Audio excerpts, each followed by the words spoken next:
All right, so without further ado, I think we should start it up. I am so pleased to have my colleague here.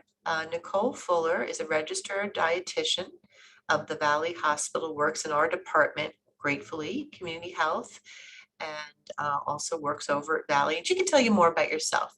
But she'll be talking about conquering cravings. And thank you, Nicole, for joining us. Well, thank you so much for having me. Thank you all for joining us today.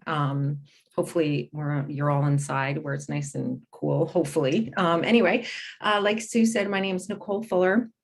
I'm a registered dietitian nutritionist. I've been a dietitian now for well over 20 years, working in various different settings, from acute care, long-term care, dialysis, outpatient over at Luckow, working with the community department here, where I get to do amazing presentations like this one. So today, just as Sue said, we're here to talk about conquering cravings, okay? I just wanted to kind of go over the goals of the presentation, kind of, what we're going to talk about. And although, as the title says, conquering cravings, it's important to review some of these things, reasons why we eat, our hunger and fullness cues, what the level of hungers are, and how we can kind of figure out where we're at on the levels of hunger, what emotional eating is, definitions of what food cravings are. And of course, then we're going to get into some tips and strategies, ways that we can prevent mindless eating, as well as trying to eat without guilt. Okay. And then we will have time at the end where I can answer some questions. So, as I said, we want to talk about all these things that's listed here in order to fully understand what cravings are and how we can properly conquer them. Okay. All right. So, what are some of the reasons why we eat? I mean, there's more than what I have listed here, but I'm sure some of you can relate to some of these things. Like, obviously your stomach's growling, you're feeling it growling. Maybe even the person next to you is hearing you hear it growling. You actually feel hunger. Okay. So that's the reason why we eat.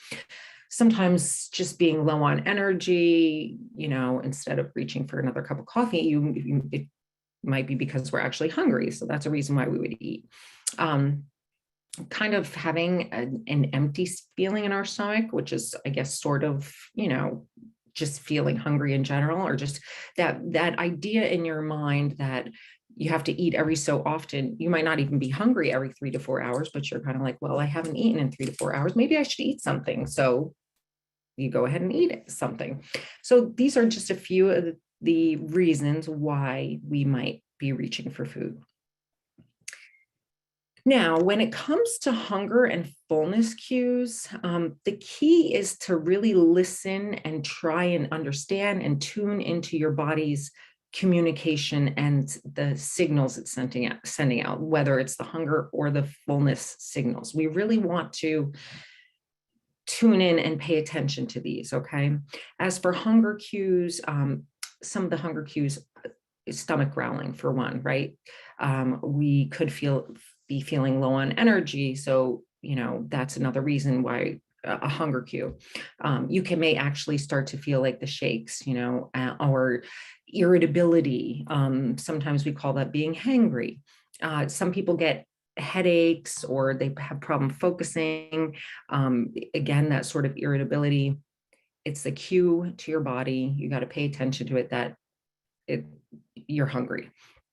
Now, on the flip side, we want to also pay attention to our fullness cues, right? Your stomach feels comfortable, right? Your stomach's no longer growling. You feel comfortable. That feeling of hunger has dissipated, and you actually feel satisfied, right? I mean, sometimes you take it to the next level where it's beyond even being full, but we're going to talk about that too.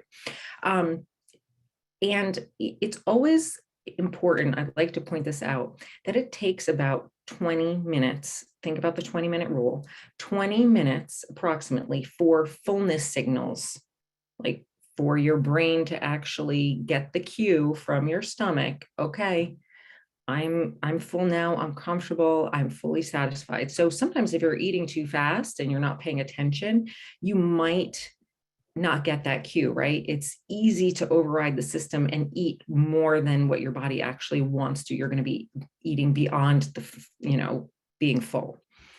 So we want to tune into those cues. All right.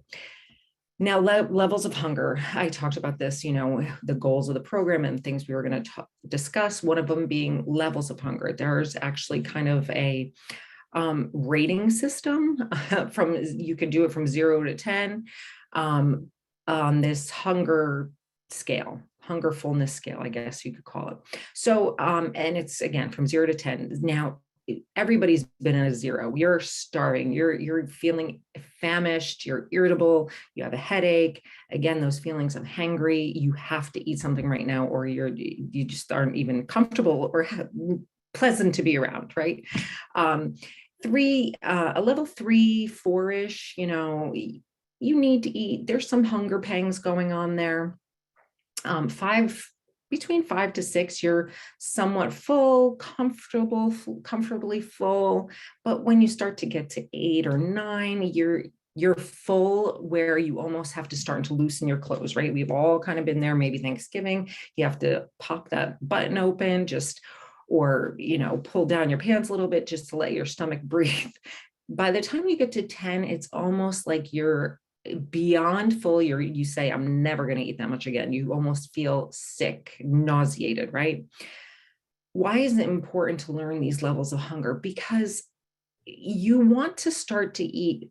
If you start to learn these levels of hunger, you want to keep in mind, you want to start to eat around 3 or 4, right? Think about the 3. You're getting pangs of hunger. You feel like you really need to eat something. That's about the time you should start eating something, because chances are if you eat around a 3 or 4, you'll stop between a 5 or 6, right? Where you're feeling comfortable, you're satisfied, you're somewhat full, but you're not on the verge of feeling sick, right? If you get your level down to a 0, chances on you're gonna eat beyond the 6, the 7. You're going to get up to an 8 or 10. So the best is eat around a 3, stop between a 5 and a 6. Okay. All right. Now we're going to get into some emotional eating. Okay. We discussed reasons why we eat. We discussed hunger, fullness cues, levels of hunger. Now we're going to get into some emotional eating. Now, emotional eating is a way to suppress or soothe certain types of emotions. A lot of us do this, right? Emotions, it could be stress, anger, fear, boredom, sadness, loneliness. Not a lot of us eat out of boredom. And that would be considered emotional eating. Sometimes it's best or wise to know what your triggers are, or what triggers your emotional eating, in other words, so that you're aware of why you're eating. One way I tell some of my clients what to do is to try and track what your triggers are. And you could do this by keeping a food journal, food log, food diary, whatever you want to call it. It could be on your phone. You could do pen and paper. You write down not only what you're eating, but you write what you're doing, how you're feeling, what happened before you started eating.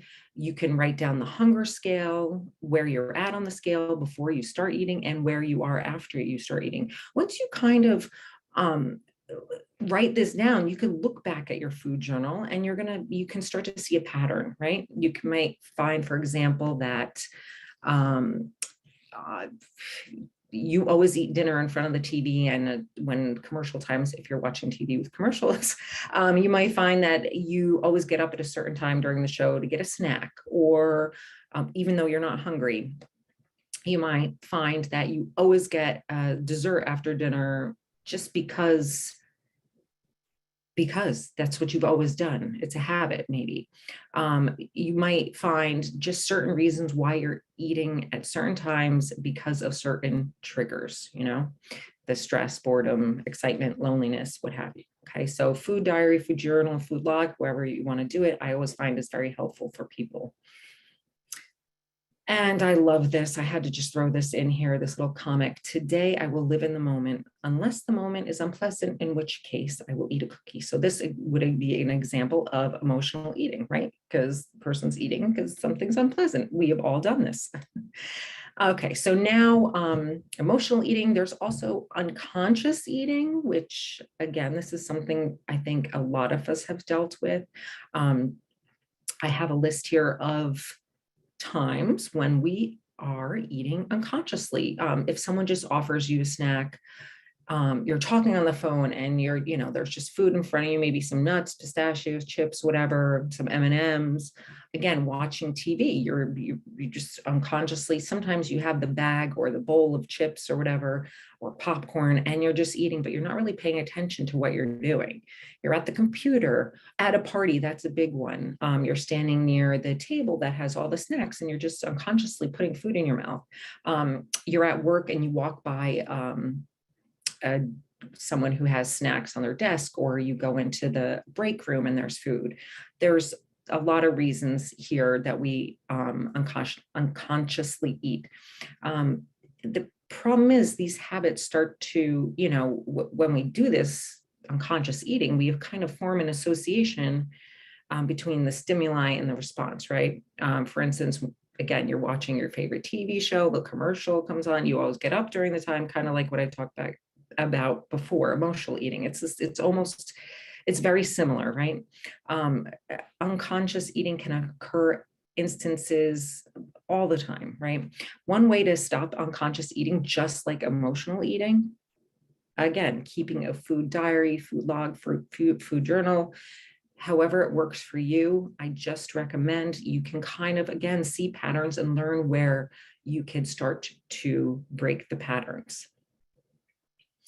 Okay, how can I be eating unconsciously when all I think about is food? I loved this slide, this little cartoon as well. So I felt like it should be included, especially because we're talking about unconscious eating. And now we are going to get into what a food craving is. So there are actually two definitions of what a food craving is. An intense desire, just like it says here, an intense desire to consume a specific food and is different from normal hunger. This is from Wikipedia. Another definition of food craving is a very strong desire for something. Okay, one of the most widely accepted theories on cravings is that the human predisposition to highly palatable foods, which as humans we've developed a long time ago, it's basically gone crazy in the world we live in now, because there's such a wide availability of amazingly delicious foods, sweet, salty, what have you. People want to eat when they don't need to, when they don't have to, because of these highly palatable foods, right? It's not only nourishing, some of the food isn't nourishing, but it just tastes good, right? The more our brain learns to expect them and want them, the more we eat it, right? But do we really feel hungry? That's where we have to kind of fix that, between the craving and finding it out by, again, keeping the food journal, the log. You can kind of associate where we need to fix things, right? What kind of foods are we craving? I mean, many of you might say everything. I crave everything, but it will usually be fatty foods, salty foods, or sugary foods, or all of the above. Foods like cakes, cookies, ice cream, pastries, those kind of carbohydrate foods, they boost levels of serotonin, and serotonin makes us feel happy, makes us feel good, right? So of course, that's one of the foods we're going to want to crave. Combination of kind of fat and sugar sometimes have a calming effect. They just make us feel good. It's kind of like a warm blanket wrapped around us. So those are some of the foods that we like to crave, right? A lot of people are not craving fruits and vegetables. I wish they were, but that's generally not the case. Otherwise, I wouldn't be speaking, correct? So I wanted to talk about some helpful tips about cravings and unconscious eating and emotional eating. Number one, try not to let yourself get that hungry, right? Using that hunger scale, the level of hunger, right? Try not to let yourself get down to a 0 to 2, right? Remember the 20-minute rule. Delay going for more food after you've eaten for at least 20 minutes. Find something to distract yourself with. If you've eaten, even say you were at a 0 or a 1 or a 2 and you got a plate of food and you ate the food and you're like, I'm still so hungry. Wait 20 minutes. I guarantee 9 times out of 10, you will not need to go back for more food. You got to let your brain get that signal from your stomach. Okay. Now what to do to distract yourself? Well, find a non-food related activity, that something that you like to do. Okay. We've talked about the emotional journal, cravings journal, keep a track of it. By doing this, you're going to identify emotions that are going to lead you to eat. Okay. Keep exercising regularly, or if you haven't started exercising, talk to your doctor, see if you can start exercising. Exercising is a known way to help reduce stress, and stress is sometimes a lot of the reason why people might eat, right? It's one of those emotional things. Sometimes we eat out of boredom. Sometimes you have to find something else you can do when you're bored rather than eat. Again, pick an activity that you like to do. Take a walk, read a book, go on your phone, scroll Instagram, scroll Facebook, call a friend, something, to get you out of that boredom funk, right? Some more tips. Don't skip meals. Eat regularly scheduled meals. A lot of times people will come to see me and I find that, they read somewhere, intermittent fasting or something like that, where they don't eat until noon. And so, it starts out, they don't really eat anything. And then at noon, they eat something. But by the time dinner comes around and after dinner, that we've pretty much gone through the whole pantry. So basically, you've just gone from not eating in the morning breakfast, but you're basically weighing it down at night after dinner. And that's likely because you've skipped meals or let your calories get too low. Trying to, I feel, talking about palatable foods before, the more we eat them, the more your body wants them, the more they crave them. So limiting sweets and refined grains, cookies, cakes, sweets, things like that, chips, limiting them in general, you're going to start to try and break that, habit of wanting to crave them.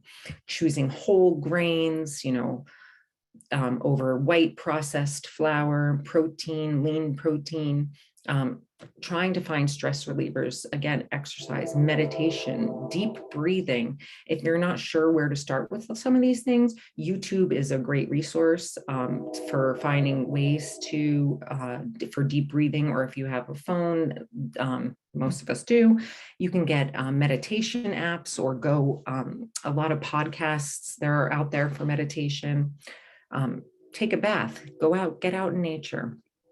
I also want you to think about 5 non-food related activities that you might enjoy instead of eating. Okay. So you're keeping this food journal log, whatever, and you're finding you're eating at certain times. What can you do instead of eating? Think about maybe 3 to 5 things you could do instead of eating when you're bored, instead of reaching for the bag of chips. I've listed a bunch here. I'm sure you can come up with your own, but if you knit or crochet or needlepoint, sometimes journaling. A lot of people have success with keeping journals. Coloring. Hey, listen, I have actually gone to the dollar store and gotten coloring books for myself because I think back to when I was a kid and I used to just love coloring and coloring books, and it is very relaxing. So whatever works for you, I suggest picking 3 to 5 that you can pick for yourself. Another thing that we don't even think of, keep the trigger foods out of the house. So if you know for a fact that there's something that if you have in the house, you're going to eat it. For some people, it's best just not to have it in the house. And I do realize there are people that have that, many family members, not everyone lives alone or just with another person. and it might be difficult, but you can always have a conversation with those people and say, hey, listen, I don't want to have this in the house anymore, because when I have it in the house, I can't, control myself. It may, once you start to realize certain things about your patterns of eating, maybe eventually you can have it in the house and just have one bite, a few here or there, but keeping them out of the house is an idea. Trying to prevent mindless eating. This kind of goes over things that we talked about previously, but again, asking yourself, am I actually hungry? Before you go for that item, am I hungry?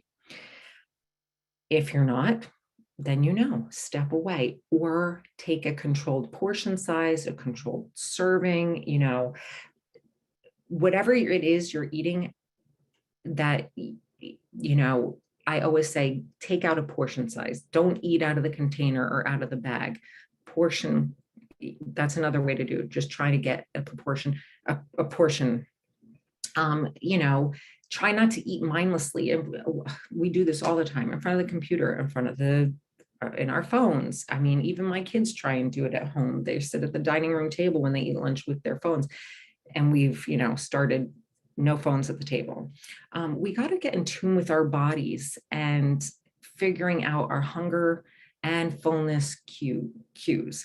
Another thing to prevent mindless eating, try avoid eating late at night. I find myself, I even do this. I kind of, treat myself. Oh, I have ate pretty well all day. So even though I'm not that hungry, I'm going to have something to eat after dinner before I go to bed, even when I know I'm not that hungry. And I always like to throw and get enough sleep. If you're overtired, exhausted, a lot of times we eat just thinking that'll help.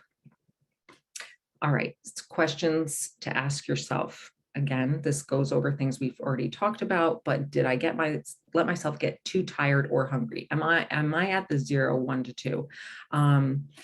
Did I turn to food because of my emotions? Did I just eat that because I was bored, right? Sometimes you got to ask yourself, am I just eating this because I smell the food or I see other people eating it? A lot of times this happens, again, at parties. You go there, you're not even hungry, but suddenly you see other people eating, you're like, I have to eat. Boredom, not enough things to do. Again, create the list for yourself of things you can do rather than eat. Now, after talking about all this and trying to keeping away from giving into your food cravings and everything, I do always like to put in the caveat that I want people to eat without guilt, right? One of the things I like to say is eat more of the best and less of the rest. But we are going to eat, we're not always going to eat the best. So, but if we focus on the best and eat less of the rest, I think it's a happy medium. If you eat some of the, not quote unquote good stuff, don't worry about it. Tomorrow's another day. Don't feel guilty about it. Okay. We should eat food without guilt. I did want to give you some healthy snack ideas. I think a lot of times people think that snack foods have to come out of a box or out of a bag or out of something like that.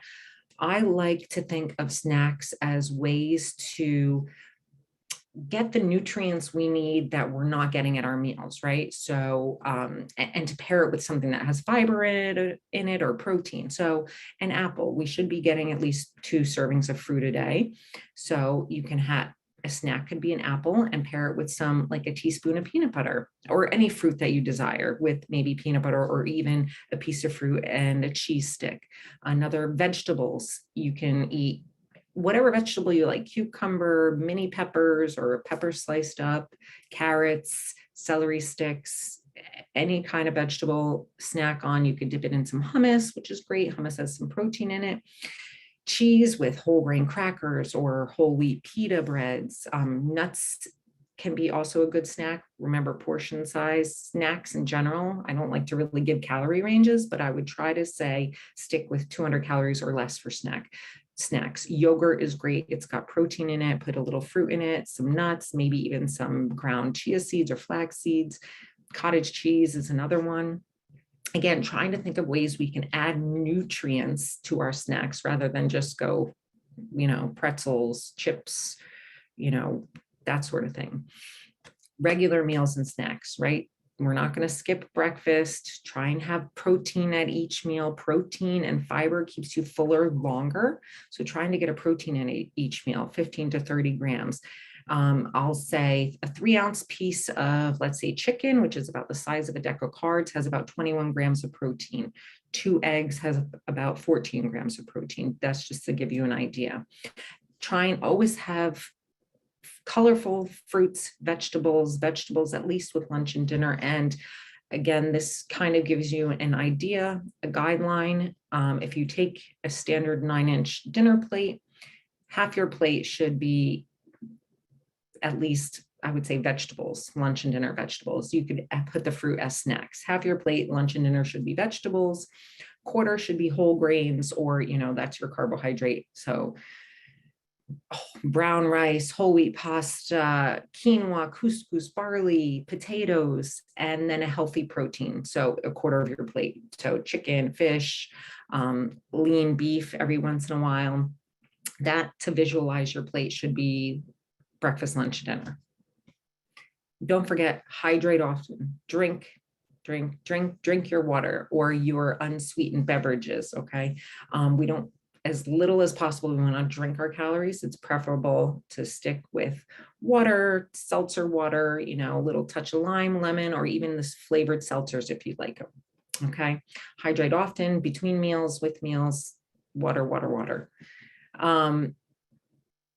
And only eat at night if you're hungry, right? That's a big thing. I find people sitting in front of the TV or your tablet or your phone or your computer. Nighttime is a time to settle down, try to prepare, for sleep. So maybe try and put a limit on, I'm not going to eat after 8 p.m. or 7 p.m. Really try and avoid that late night snacking. So in summary, listen to your body. We want to hone in on those hunger and fullness cues. Keep, that 0 to 10 hunger meter in your head, trying to stay away from the 0 to 2. Stop eating when you get to a 5 or 6. We're not perfect. It is going to happen that we're going to get to a 10 at some point, but just keep that in mind, right? Eat when you're hungry. Stop when you're comfortably full. Slow down. Enjoy the meal, enjoy what it tastes like, the experience that you're having around it, right? Keeping a food diary, writing down, again, when you're eating, what you're eating, how you're feeling, the hunger rating score, where you're at, whatever helps you the best, right? Trying to find non-food related activities to do to help cope with your emotions rather than turning to food. Keeping healthy foods in house for your meals, for your snacks, planning ahead. Okay. That should also be listed on here, planning ahead. Okay. That's very, very important. Planning your meals, planning your snacks. And with that being said, I'm going to open up to any questions that we might have. I really appreciate you all for taking your time out today to listening to me. And I hope that I answered some of your questions. Wow, thank you so much. Definitely a few comments. I think people are relating a lot. Your couple, that's me, that's me. And somebody had mentioned kind of avoiding food as a reward. I think that's pretty common too. It's very hard, in terms of even thinking back to when you're a child. And I know I did it with my kids. Okay, well, we're going to get ice cream if, Right. we do this A, B, or C. And I think we've all experienced that. So we kind of Absolutely. equate reward with eating. It's Mhm. very difficult.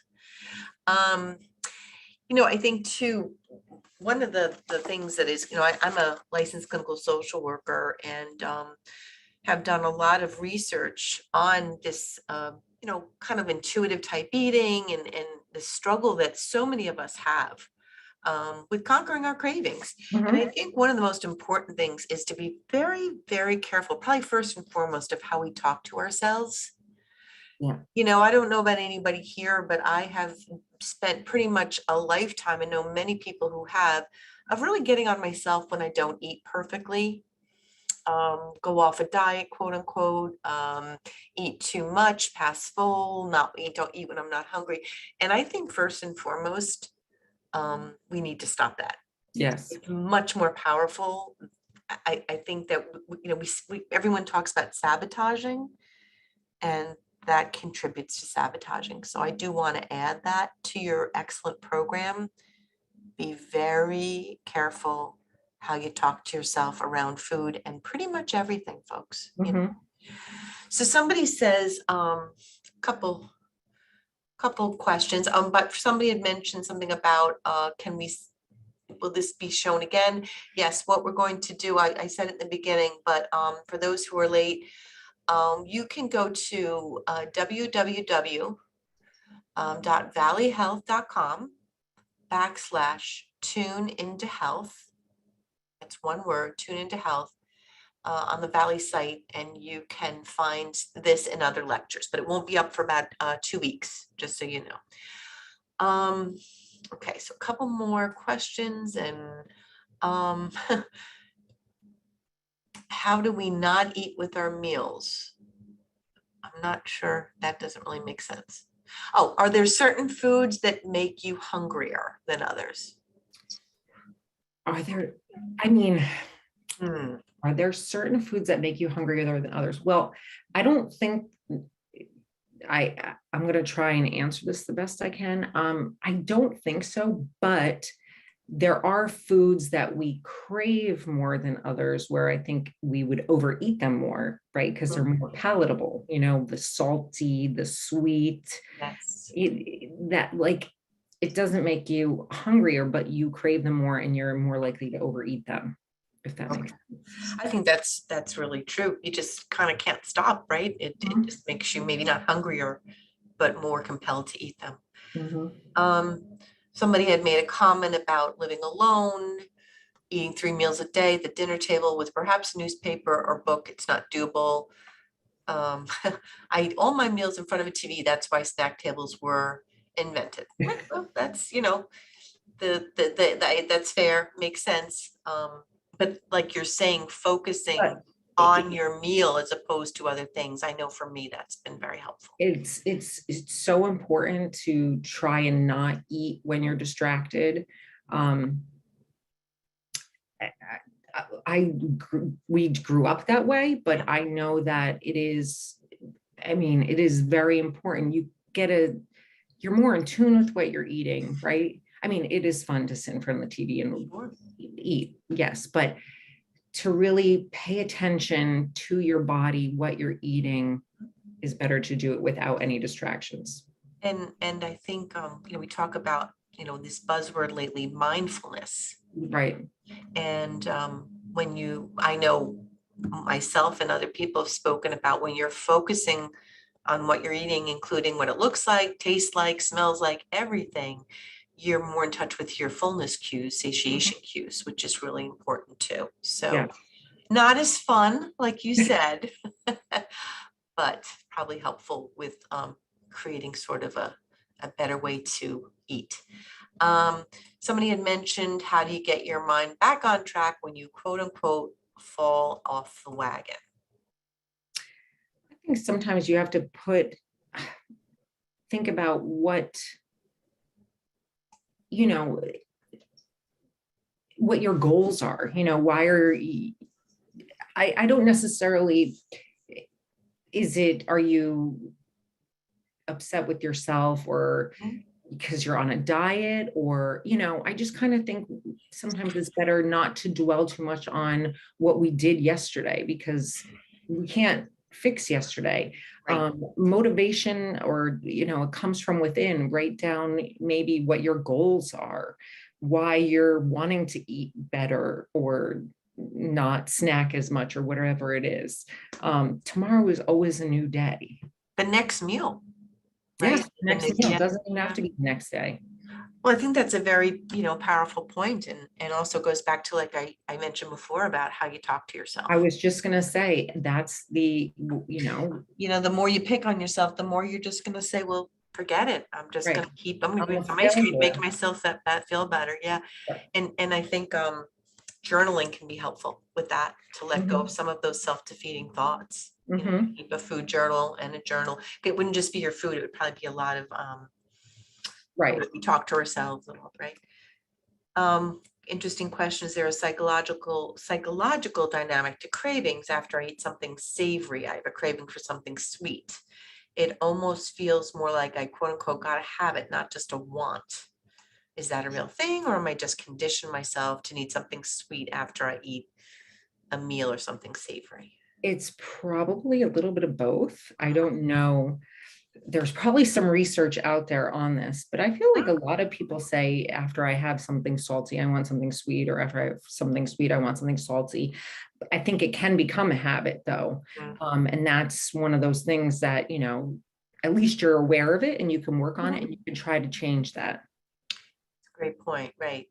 It probably has something to do with dopamine, but Right, definitely something to do with this habit, or could be how you're conditioned. right. Let's see.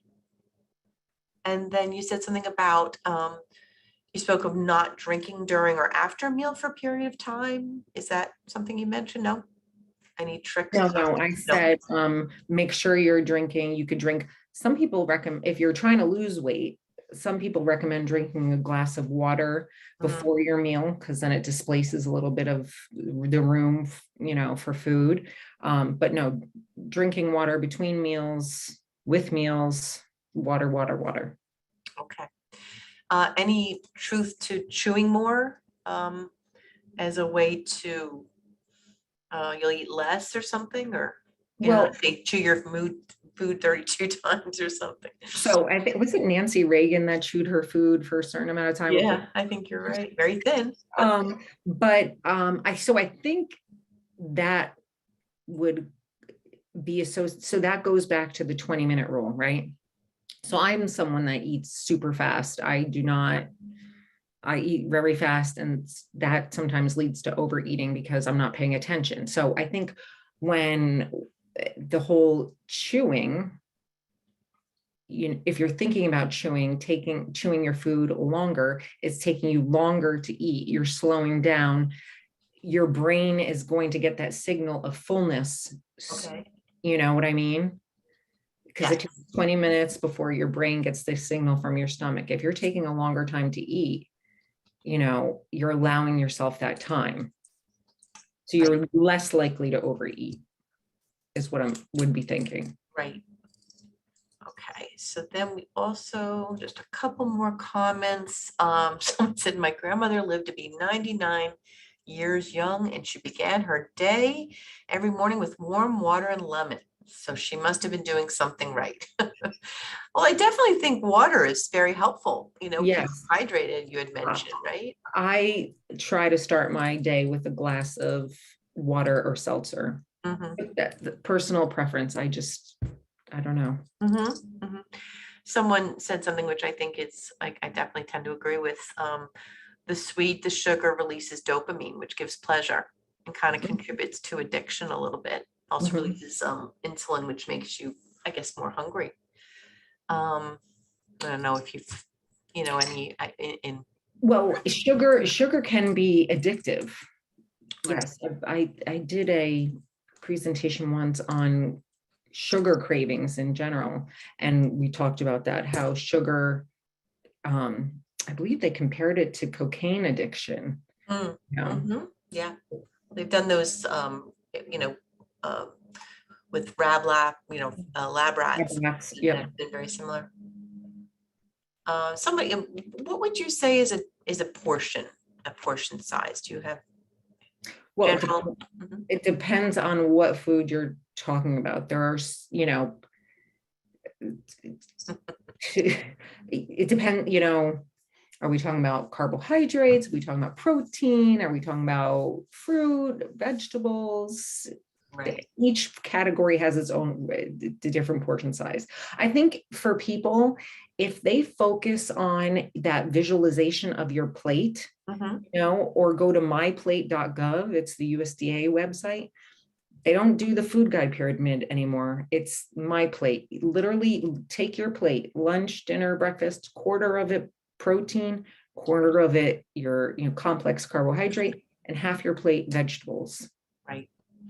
That's the new suggestion. It really is helpful. Really is helpful. Because I think people also get very overwhelmed. Right. And So keeping things simple, like going to somewhere like My Plate Cup. yeah, it doesn't have to be complicated. You Right. know, it takes just half your plate vegetables, Mhm. quarter protein, quarter complex carbohydrate. Right. Yeah, I put that link into the chat, just Okay. My Plate Cup. And what would you suggest to have in your pantry as or fridge or whatever? I know you mentioned some things, but someone's So asking. like for snacks, and I would say, and this doesn't have to be all the time, but having yogurt, cottage cheese, protein sources, calcium too, the low fat cheese sticks or the Baby Bell cheeses. Those are good things for protein. Fruit, um, vegetables that you can eat on the go, like baby carrots, cut up some celery. I love snacking on the the baby peppers. Yeah. You could use hummus or guacamole as dips. So fruit, vegetables, think of things that we should be eating that, because we should be having, say 2 to 3 servings of dairy a day for the calcium. If you don't do, you could do alternatives too. So thinking of things that if you're not eating them at a meal, so like I don't really have milk at breakfast or any dairy at breakfast, so I might have a yogurt because then I'm getting my dairy like as a snack, or I buy, the mini cottage cheeses and I'll have that and a piece of fruit. Trying to balance what I'm not getting at my meals and have that as my snacks. Mm-hmm. And somebody had said if you cannot drink water, if that's something that's difficult for you, is there any other suggestions for drinks that you would suggest? Unsweetened iced tea, seltzer, flavored seltzer. You could try water that's, where you put like cucumbers and strawberries in it, or watermelon, ways to flavor your water naturally. Mm. I wouldn't, I mean, there's only so much diet sodas and diet drinks that is recommended. So trying to find ways to enjoy water or seltzer would be best. To get hydrated, which is so important. So yeah, I think this is just such a great lecture, and we're finding more and more regarding every physical illness, it's so mind and body connected. Mm-hmm. Really, really is more and more, and somebody had mentioned something about it's almost like I need a support group. It feels like an addiction. And I actually am somebody who truly believes that a connection and community is very important when you're dealing with something that you feel like is overwhelming. Mm-hmm. So, there's Overeaters Anonymous, there's a lot, that's why Weight Watchers is very popular, right? I mean, don't always agree with the entire mentality. However, I think, if you can connect with others Right. around other, and especially, like I said, journal and being kind to yourself, being aware of those negative thoughts around yourself, maybe Mm-hmm. seeing a stop sign or a pause sign or something else, and replacing it with like, I'm doing the best I can, Right.